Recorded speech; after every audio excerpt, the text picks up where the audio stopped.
And here we are, we're beginning to do the radial-based dorsal design thumb spica. And this is an example of a doll dress splint that we call. And basically the reason we call it the doll dress is because here's the shoulders here that goes from the waist down into the forearm here.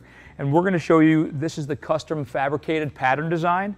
So what we'll do is we'll place the patient in forearm neutral with the small finger on the side of the table, and based on the position's condition or whatever the physician is asking of you, what position you want them to be placed in, you'll do that. So we'll lay this paper towel over the radial aspect, dorsal aspect of the forearm, thumb, and wrist. And what I'll do here is I'll trace out my pattern. I'll go along just below the IP joint of the thumb and begin to make the waist of my pattern all the way down to the forearm. These tabs will go volarly. And so what I'll do here now is begin to make my waist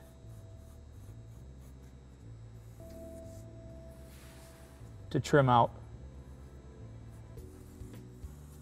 the pattern design. And this is just the basic pattern that can be refitted once we get to apply to our patient.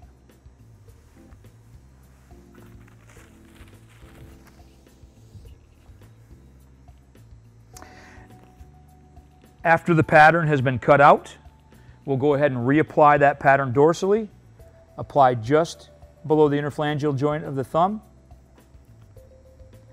We may place it along the radial aspect of the wrist just to see how that's going to fit. And that's going to be like a nice fit here. This will be a short dorsal-based thumb spica. If we wanted a full forearm-based thumb spica, we go down a little farther, more about 2/3 the length of the forearm. And making sure your pan is on either side is halfway. So now we're going to go ahead and we're going to trace this pattern onto the material.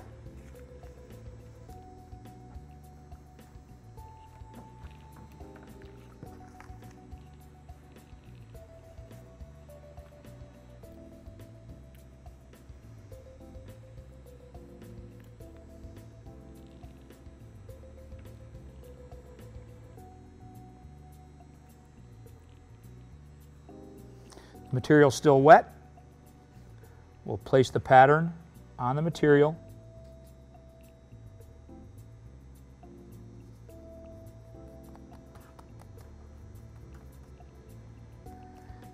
And from there, we can either trace the material outlined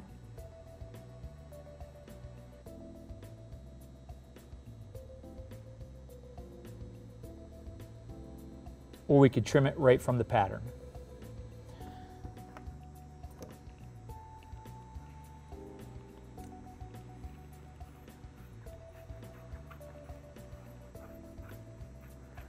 We're using Curadrape 3/32 perforated.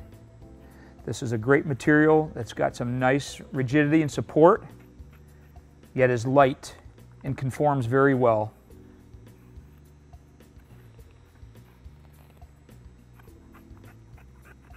And also drapes.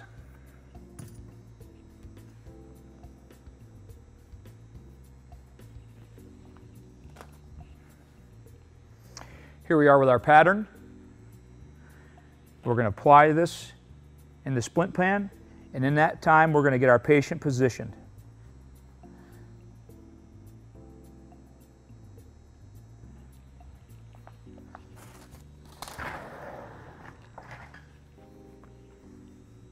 What I'm going to do is I'm going to have her oppose the thumb to the small finger, whether we want them in a position after a CMC arthroplasty based on the physician's recommendations, or whether we want them to be opposed the thumb and index together. Again, that's based on the patient condition and what you're trying to achieve with the orthosis. This pattern should be about ready, and it is. We'll pull this out, take any excess water off the pattern. We're going to lay this on the dorsum of the thumb and gently wrap around the interphalangeal joint.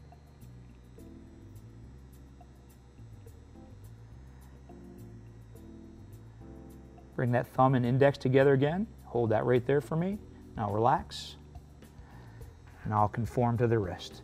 What you can do is place them in this position and allow gravity to assist you in getting that material to conform. What I like about this orthotic design is that it leaves the thumb free, and leaves the palm free for prehension.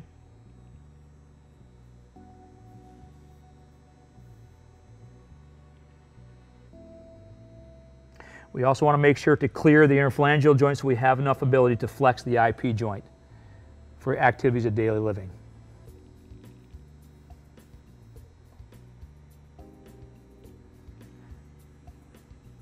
In this position, I can then, if I want to, look at where I want to trim down any excess material and wait for it to dry.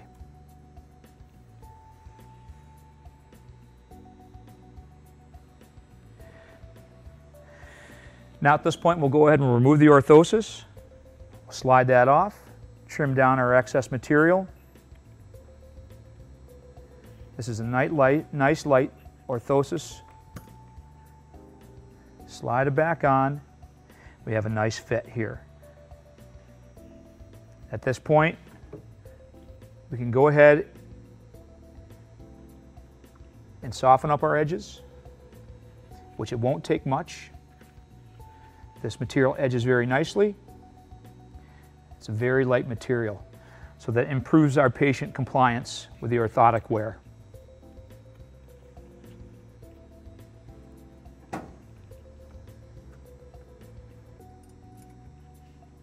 Dry the material off, and now we're ready to apply the strapping. Now we're ready to go ahead and apply the strapping to the orthosis. What I'll do again is use one piece at the radial base, another single strip at the radial aspect of the wrist, round my corners, follow the contour of the forearm, trim off any excess I have.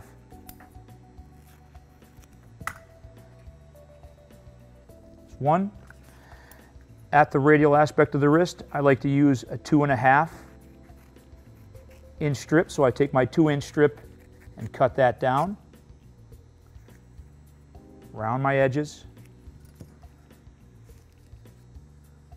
apply the orthosis, apply the strapping, trim off any excess.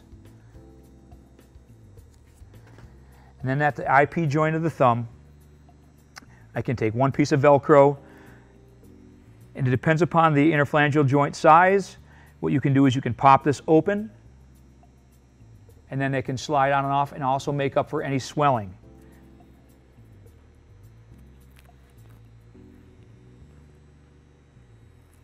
Apply this around.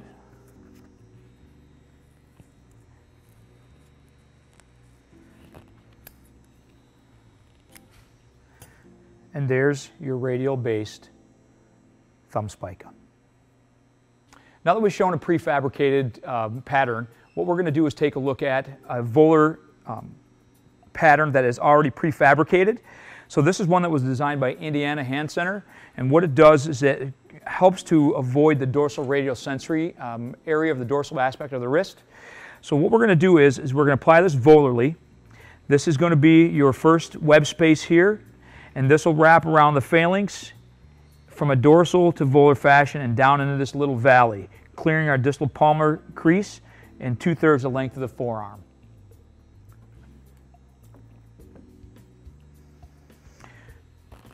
We go ahead and position our patient once the material has been placed in the splint pan. What I'll do is just position her and thumb halfway between thumb palmar abduction and radial abduction, thumb to index, tip to tip pinch. We'll keep her in this position. Again, you can use a blue elevator, a pillow, whatever you feel is best to position your patient for whatever desired or degree of angle you need to position the orthosis.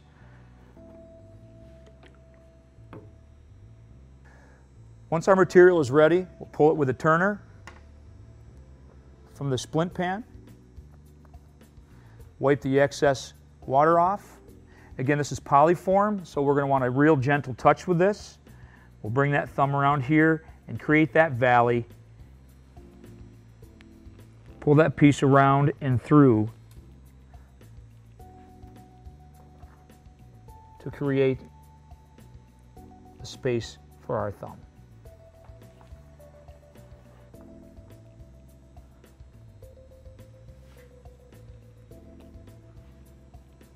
Can you touch your thumb and index together for me? There we go. Relax. Thank you.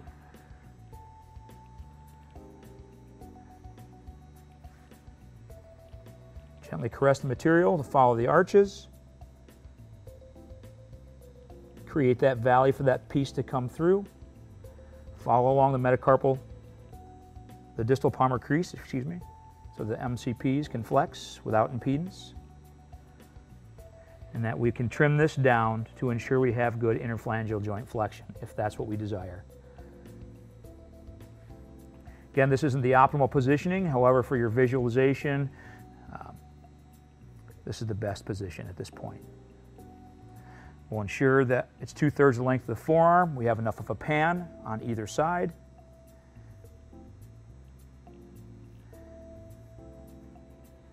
And we'll begin with our grease marker or whatever you want to do to trim off any excess we might have.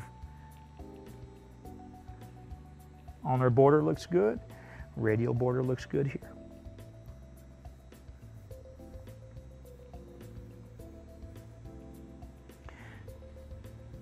What I do is just allow my thumbs to help conform this material to the shape of the forearm and hand. At this point, when it's ready to come off, gently break the material, slide it off the thumb, and we're ready to start trimming down our orthosis.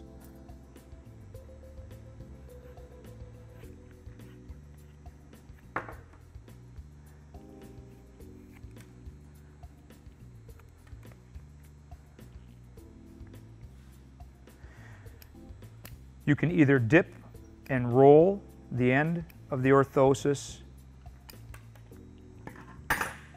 if this you find is too rigid, and either roll that out or just smooth the edge. You want to reapply frequently to ensure proper fit. And there we have so far. Now we're going to begin the second part of it, which is going to be our strapping. And here we are with the orthosis and the self-adhesive, the hook already in place. We reapply the orthosis.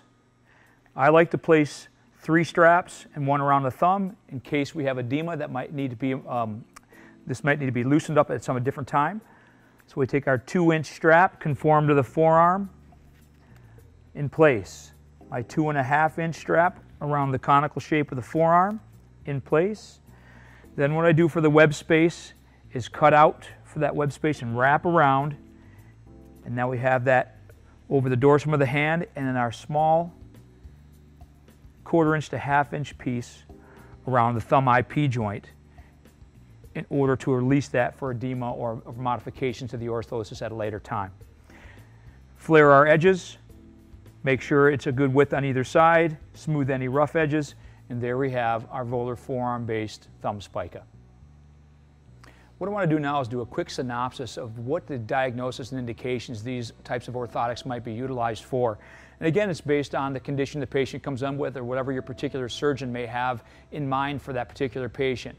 And based on also your evaluation from the integument assessment to the sensation. So for example, here's a volar-based thumb spica that we used, and this could be used for things such as de Quervain's tenosynovitis, flexor carpi radialis tendinitis that may involve some thumb pain. We could also use it for CMC arthroplasties, Bennett's fractures, those types of diagnosis as well, but not limited to just those as well. This again is a radial-based thumb spica. A long thumb spica is going to have the interphalangeal joint involved, and it's going to be longer, so all you have to do is add more material to the very distal tip of this here, and this may be used for anything where we want to clear and open up the palm of the hand. It's a lighter material that may also give breathability to the integumentary system as we go from there. So again, based on your patient's particular diagnosis, their occupations, and what they do for their activities of daily living will need to be understood in order to pick the appropriate orthosis. And an example with this for a hand-based CMC, for CMC osteoarthritis, all you have to do is take this and trim off the forearm based and then apply the splint in the same exact fashion.